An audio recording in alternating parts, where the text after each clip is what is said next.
सोचिए, एक घर वापसी जो सालों की खुशियां लेकर आनी चाहिए थी, वो अचानक एक भयानक राज और एक बदला लेने वाली आत्मा का दरवाजा खोल दे तू। जी हाँ, ये कहानी है एक ऐसी ही रूह की जिसने कभी जन्म ही नहीं लिया। तो कहानी की शुरुआत होती है मोमिता से। पूरे 12 साल बाद वो अपने घर, अपने मायके वर्धमान वापस जा रही है। आप सोच सकते हैं कि वो कितनी खुश होगी। ट्रेन की खिड़की से आती हवा में ना उसे अपने घर की, अपने बचपन की खुशबू महसूस हो रही है। परिवार से मिलने का उत्साह उसकी आंखों में साफ झलक रहा है। पर बेचारी मोमिता को ये बिल्कुल अंदाजा नहीं है कि उसकी ये खुशी बहुत जल्द एक भयानक खौफ में तब्दील होने वाली है। और जैसे ही वो स्टेशन पर उतरती है, उसकी सारी की सारी खुशी एक झटके में हवा हो जाती है। क्योंकि उसके स्वागत के लिए कोई हार फूल लेकर नहीं खड़ा था, बल्कि उसका भाई खड़ा था, और उसके शब्द बड़े ही ठंगे थे। उसने कहा, मना तो हमने भी तुम्हें किया था कि यहाँ पे मत आना। बस यहीं से इस कहानी का वो रहस्यमयी सफर शुरू होता है। अब अपने भाई और पिता का ऐसा अजीब बर्ताव देखने के बाद भी मोमिता घर की तरफ चल पड़ती है। दिल में कहीं ना कहीं एक छोटी सी उम्मीद थी कि शायद घर पहुंचकर सब ठीक हो जाएगा। लेकिन घर का माहौल वो तो स्टेशन से भी कहीं ज्यादा ठंडा और डरावना था। घर के अंदर का सीन, सच कहूं ना तो किसी बुरे सपने जैसा था। किसी के चेहरे पे उसके आने की खुशी नहीं थी, कोई मुस्कुराहट नहीं, बस एक अजीब सा अनजाना सा डर था। सब लोग एक दूसरे को ना ऐसी डरी हुई नजरों से देख रहे थे, जैसे मोमिता के आने से कोई बहुत बड़ी आफत आ गई हो। अब ये सब देखकर मोमिता का दिल जोर जोर से धड़कने लगा।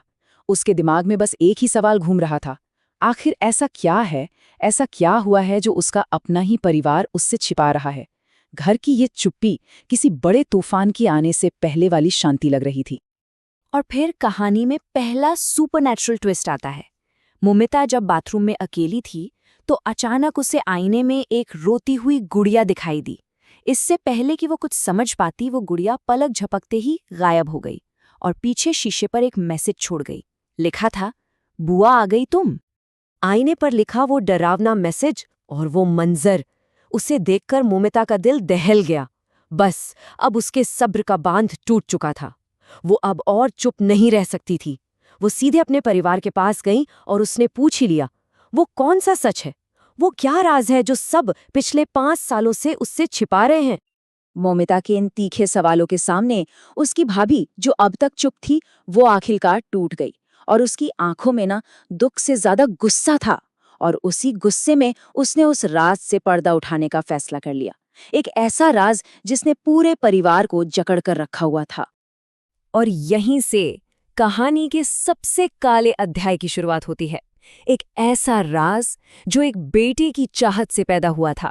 एक ऐसा गुनाह जिसकी कीमत पूरे परिवार को अपनी जान देकर चुकानी पड़ी। तो गुनाह ये था कि क्योंकि उनके घर में पहले से एक बेटी थी, तो मोमिता के भाई और माँ ने फैसला किया कि वो दूसरी बार बेटी नहीं चाहते। उन्होंने अपनी अजन्मी बच्ची से छुटकारा पाने का फैसला किया, सिर्फ और सिर्फ इसलिए क्योंकि वो एक लड़की थी। और इस घिनौने काम को नाम क्या दिया कि हम उसे वापस भेज रहे हैं ताकि वो एक लड़के के रूप में वापस आ सके। ये सब करने के लिए ना एक बहुत ही भयानक रस्म निभाई गई। भाई और माँ गर्भवती भाभी को जबरदस्ती रात के अंधेरे में शमशान घाट ले गए।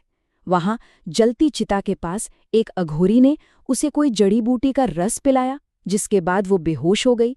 और जब उसे होश आया तो उसकी अजन्मी बेटी जा चुकी थी। उस परिवार ने सोचा कि उन्होंने अपनी मुश्किल को, अपनी समस्या को खत्म कर दिया, पर असल में उन्होंने एक ऐसे खौफनाक दुष्स्वप्न की बुनियाद रखी थी जो कभी खत्म नहीं होने वाला था। क्योंकि अब उस अजन्मी रूह का बदला पूरे परिवार को तबाह करने वाला था। और फिर बदले का वो खौफनाक खेल शुरू हुआ। उस अजन्मी बच्ची की आत्मा घर में वापस आ गई। कभी वो आईनों में खून के आंसू रोती हुई दिखती, तो कभी छत पर भाई को अजीब अजीब आवाजें सुनाई देने लगी। और एक बार तो उसका एक बहुत बुरा एक्सीडेंट भी हुआ। लेकिन असली कहर तो तब टूटा जब उस परिवार की पहली बेटी यानी मोमिता की भतीजी की अचानक रहस्यमय तरीके से मौत हो गई। और उस बच्ची की मौत के बाद कमरे की दीवार पर उसी के खून से एक संदेश लिखा मिला, जिसने उस आत्मा के इरादे साफ कर दिए। लिखा था, तुम्हें बेटी नहीं चाहिए थी ना, तो अब इस घर में कोई बेटी नहीं रहेगी। इसके बाद घबराकर परिवार ने एक तांत्रिक को भी बुलाया, पर वो भी कुछ नहीं कर पाया। उसने बस एक चेतावनी दी कि इस घर में अब किसी भी बहन या बेटी को कदम मत रखने देना। और यही वो वजह थी कि परिवार ने मौमिता को पूरे 5 साल तक घर आने से मना किया था। वो असल में उसे उस श्राप से बचाने की कोशिश कर रहे थे। तो ये था वो राज। अब कहानी वापस उसी रात पर आती है जब मौमिता घर पहुंची है। परिवार ये समझ चुका था कि मौमिता के आने का मतलब क्या है। इसका मतलब ये है कि उस आत्मा का बदला अब अपने आखिरी और सबसे भयानक अंजाम पर पहुंचने वाला है। और फिर अचानक मौमिता पर एक अनदेखा हमला शुरू हो जाता है। कोई है जो उसे मार रहा है, पर वो दिख नहीं रहा।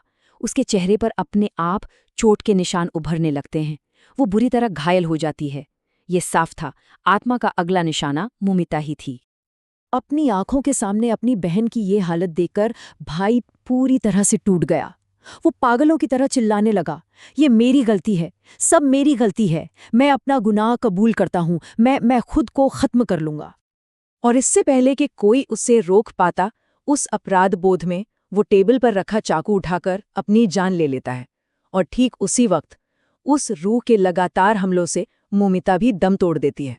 जरा उस मंजर की कल्पना कीजिए, एक माँ अपने दोनों बच्चों की लाशों पर बिलख बिलख कर रो रही है और दूसरी तरफ भाभी उसे बस एक ठंडी खौफनाक नज़र से देख रही है।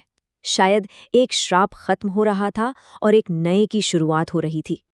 और तभी उस मातम के बीच भाभी के शब्द गूंजते हैं। वो अपनी सास से कहती है, तुमने मेरी कोख उजाड़ी थी, देखो भगवान ने तुम्हारी कोख उजाड़ दी। जो जैसा करता है उसे वैसा ही मिलता है। उस अजन्मी रूह को तो शायद अपने बदले के बाद मुक्ति मिल गई, लेकिन कहानी यहाँ खत्म नहीं हुई। कहानी ने एक और भी ज्यादा अंधेरा मोड़ लिया, क्योंकि अब उस घर में और उस पूरे शहर में एक नई कहानी ने जन्म लिया था। लोग कहते हैं कि आज भी मौमिता की आत्मा अपने शहर वर्धमान की गलियों में भटकती है। जिस मौमिता को कभी इंसाफ नहीं मिला, वो खुद अब एक बदला लेने वाली आत्मा बन चुकी है। और कहा जाता है कि आप जब भी उस शहर में किसी औरत या लड़की के साथ अन्याय होता है, तो मौमिता की आत्मा अपना बदला लेने जरूर पहुंचती है।